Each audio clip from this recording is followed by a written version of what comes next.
पहले अगर शुरू करे, ये जो अलास्का में समिट हुआ है, अलास्का को रशियन मीडिया को अगर मैं ट्रैक करूं तो वो कहते हैं जी Alaska is half way between Russia and America. वो उसको अमेरिका का पार्ट न मान के बल्कि हाफ वे मानते हैं, कि आधी मिडिल ग्राउंड काइंड ऑफ वे मानते हैं। ये पार्ट तो अमेरिका पर इसको मिडिल ग्राउंड मानते हैं। रशिया में इस मीटिंग को अब तक व्लादिमीर पुतिन की सबसे बड़ी मीटिंग कह रहे कि जब से पुतिन फिर से प्रेसिडेंट बने हैं तो उनकी सबसे बड़ी मोस्ट हाई स्टेक्स मीटिंग है। तो ऐसा नहीं पुतिन के लिए ये चीज हल्के में है। ट्रम्प कह रहा है कि बाइडेन यूक्रेन को एड देता था, बाइडेन यूक्रेन को हथियार देता, मैं यूक्रेन का युद्ध रोकना चाहता हूं। तो ट्रम्प अपनी लेगेसी बनाना चाहता है। जेलेंस्की अब तो खैर वो तो चला युद्ध जारी रहे, खैर उसमें कोई सोचने की बात नहीं है। तो यहाँ सब अपनी अपनी लेगेसी को लेके परेशान है। और यहाँ अगर कोई सबसे ज्यादा परेशान है इस पूरे घटनाक्रम में, वो है नेटो। नेटो को लगता है कि हमें कंप्लीट बाईपास किया गया, हमारी कोई वक़्त नहीं रही। और नेटो के देशों में एक बातचीत छिड़ गई है कि यार what is the relevance of NATO without American support. क्या बिना अमेरिका के, बिना अमेरिकन सपोर्ट के, बिना अमेरिकन के संरक्षण के नेटो पॉसिबल है? तो how will NATO look like minus American support? क्योंकि वो कह रहे हैं भाई ये तो अमेरिका फर्स्ट पे जा रहा है, ट्रम्प अमेरिका फर्स्ट पे, क्योंकि नेटो वाला इस पे टैरिफ लगाने की बात हो कुछ भी, ये तो नेटो फर्स्ट, ये तो सारी अमेरिका फर्स्ट पे जा रहा है। ऐसे में नेटो का फ्यूचर क्या है, नेटो का भविष्य क्या है, क्या नेटो कभी सर्वाइव कर पाएगा? ये बहुत बड़ी बात है। और यहां से जो कैपिटल्स है, जैसे वार्सा की बात करें, बुदापेस्ट की बात करें, ये जो बिल्कुल लगी हुई है रशिया के साथ, इनके यहां सर घंटी बजी है। इनको आज के डेट में एक चीज का फैसला करना है, क्या नेटो पे ये सरवाइव कर सकते हैं? क्या can they bank on American support? ये बहुत बड़ा वहां सवाल छिड़ गए हैं। अमेरिका मतलब ट्रम्प और अमेरिकन सपोर्ट पे जो हमारी एक आधारशिला थी, क्या हम उस पे कर सकते? Can we stand on this? अब आप बोलोगे कि अभी इसने why did he cut the aid of Ukraine, ये जो हमारे जेडी वैंस है, इनका जो स्टेटमेंट है जी हमने एड काट दी, क्यों काट दिया, इसके पीछे कहानी क्या है? देखिए करीब करीब 60 से 100 बिलियन डॉलर का एड जाता था यूक्रेन को, हथियारों में कुछ पैसे भी जाते थे, ये इस पर हम बात कर चुके हैं।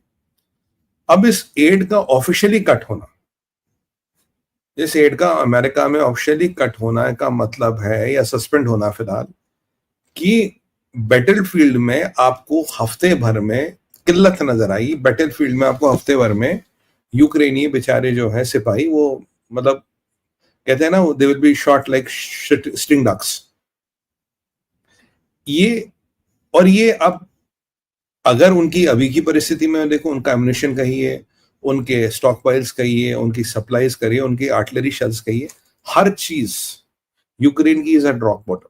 और अगर से जो बचा कुछ एड अमेरिका से आ रहा है, जो हथियार बेसिकली अमेरिका से आ रहा है, उसको अमेरिका ने कर दिया बंद। अब अमेरिका का एड बंद करना एक गुडविल जेस्चर है पुतिन का, ट्रम्प का, टू शो टू पुतिन जी मैंने एड बंद कर दिया। बट जैसे आप एड बंद करोगे, यू विल एम्बोल्डन पुतिन का थोड़ा वर्चस्व और बढ़ेगा। और मैं आप कह रहा हूं, पुतिन इस लड़ाई से जैसे जीत के आएंगे, he will not settle with Ukraine, वो आगे वाले क्षेत्रों में भी जाएंगे जो इनसे टचिंग एरिया है, जहां इनकी टचिंग कंट्रीज है रशिया से, जहां नेटो बैठा है, वो उनका नेक्स्ट निशान होगा। I can bet my neck out and tell you this is what his next aim is going to be. और हो सकता है वो कंट्रियां खुद ही डर के मारे नेटो से हाथ जोड़ ले, भैया निकल लो यहाँ से, हमारी तो भैया राम राम है, हमें तुम्हारी से कोई अपेक्षा नहीं है। ये भी पूरी संभावना कि वो कंट्री ऐसा खुद करिए। यहां पे एक साइकोलॉजिकल प्रेशर बढ़ाया जा रहा है।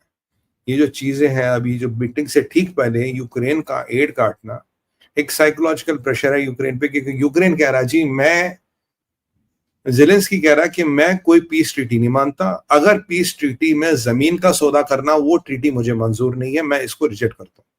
तो ठीक उससे पहले जो अमेरिकनों ने एक्शन की पाइप काट दी, तो अब जेलेंस्की पे भी साइकोलॉजिकल प्रेशर बढ़ रहा है। और जो यूरोप इसे सपोर्ट करता था, जो इसे नेटो सपोर्ट करता था, इसमें कोई डाउट आप मत मानिए, दिस इज कंप्लीटली डिसाइडेड। ये कंप्लीटली कहते हैं ना, डन एंड डस्टेड है। विदाउट अमेरिकन सपोर्ट पूरा नेटो, ये मैं पहले भी कई बार कह चुका हूं, अगर जेलेंस्की के पीछे खड़ा हो जाए, जेलेंस्की तब भी नहीं जीत सकता. He will still lose the war, he still lose it, he will be still devastated. America के पीछे होने से नहीं कि वो जीत जाता, बट वो लंबा खिंच गया, क्योंकि अमेरिकन इंटेलिजेंस भी थे, अमेरिकन वेपन्स भी थे, और अमेरिका का बहुत कुछ था जो उसको दे रहा था. अमेरिकन सपोर्ट के बाद नेटो और यूरोप को भी ये जरूर पता है कि अब जेलेंस्की खड़ा नहीं हो सकता. There is no war, there is no sustenance without American support. ये यूरोप और ये नेटो जानता है. यहां पे ये जो ट्रंप ने किया है, अनाउंस उन्होंने जेडी वैंस से कराया, इसलिए कराया कि जब मीटिंग से पहले वो अपना एक पॉजिटिव जेस्चर दिखा, क्योंकि पुतिन का हमेशा कहना था, भैया तुम पीस की बातें कर रहे हो तो, और तुम यूक्रेन को हथियार दिए जा रहे हो, तो कौन सी piece, what piece are you talking about? भाई पीस तो है ही नहीं ना, बिकॉज अगर तुम हथियार दे रहे हो तो पीस तो हो ही नहीं सकती. और जो पुतिन का, अभी मैं मानता हूं, अगर पुतिन की पोजीशन की बात करें, पुतिन का मुझे एक अपर हैंड दिखता है, क्योंकि पुतिन के पास अपर हैंड है. वो वॉर फटीक तो है उसको, पर उसे पता है वेस्ट के हौसले पस्त है, उसे पता है ट्रंप की दुकान बंद है, उसे पता है नेटो की दुकान बंद है, उसे पता है नेटो, ट्रंप, यूरोप ये लड़ने की परिस्थिति में रही नहीं. ये हमारा पुतिन भाई बिल्कुल अच्छी तरह से समझता है. Before entering Alaska he knows, right. और हम जानते हैं कि जब पुतिन वहां जाएगा, उसने क्या बोला भाई डोनास्क, लुहांस्क और ये क्रीमिया और जो भी क्षेत्र मेरे पास अभी है वो मेरा है, इस पे कोई बात नहीं होगी. ये प्रीकंडीशन थी पुतिन की, अगर मैं वहां पे जाऊंगा this will be my precondition, ये तो देना ही देना है. अब पुतिन क्या मांगेगा? पुतिन बोलेगा, अगर ये तो देखिए पुतिन की स्ट्रैटेजी समझिए, बड़ा इंपॉर्टेंट पॉइंट है यहाँ पे. पुतिन कह रहा है यार ये तो मेरे जेब में ही, ये तो मेरा ही है, ठीक है, ये मेरा है. आप चाहते हो मैं युद्ध विराम करूं, सो कॉल्ड सीज फायर करूं, मुझे क्या मिलेगा? मुझे ये चाहिए. अब ये क्या है? ये है कि मेरे पे इमीडिएटली सैंक्शंस हटाओ, मेरे पे इमीडिएटली सैंक्शंस हटाओ, क्योंकि this is what I will gain, because ये मेरे आज नहीं तो कल जेब में है ही है. मेरे को अगर आप सैंक्शंस हटाओगे, that will be my gain from this whole fiasco. और अब ट्रंप बोलेगा, अगर भैया मैं सैंक्शंस हटाऊं, मैं तो उल्लू का पट्टा दिखूंगा, जबकि वो है, मतलब है ही, आप जानती हैं बेवकूफ है. तो कह रहे नहीं नहीं, आपके लिए मैं ऐसा कर दूंगा, मैं ये जो नल का मैंने पाइपलाइन बंद कर रखी कजाकिस्तान वाली, इसको खोल दूंगा, मैं energy flow to Europe and all खोल दूंगा, ताकि आपके यूरोप के जो मित्र जो कल पला रहे हैं, जो सख्त पका रहे हैं, उनको थोड़ा रिलीफ मिले. हाँ, तो आप सैंक्शन हटाओ, to make you good I will open the pipe. पर पाइप खोलने से पुतिन का एडवांटेज है भाई, उसका तेल बिकता है. और यहां कहीं ना कहीं एक बात बिल्कुल क्लियर की जाएगी कि भैया अगर हमारे साथ कुछ 19-20 हुआ, औरशनिक तो बाद में आएगा, सम्रांट या ये प्रेसिडेंट तो बाद में आएगा, हमारे हैकर पहले आ जाएंगे. Russia is very good at that, कि हमारे हैकर आके पहले तुम्हारी ईंट से ईंट बजा देंगे, बाकी ये मिसाइलें जो है हमारी आती रहेंगी. जरा भैया इसको जरा देख के चलना, कि हमारे हैकरों के सामने मत आना. ये बिल्कुल पुतिन की पोजीशन है. जेलेंस्की ये जो खिलाड़ी आएगा, या इसको बाद में लाएगा, बाद में आएगा जरूरी. जेलेंस्की को लाने वाला यूरोप है. जेलेंस्की ने ट्रंप से कहा, भाई आप, यूरोप ने कहा आप जाके हमारे मतलब पुतिन से सौदा करो, यूक्रेन की बात करो, यूक्रेन गेम में ही नहीं है सर.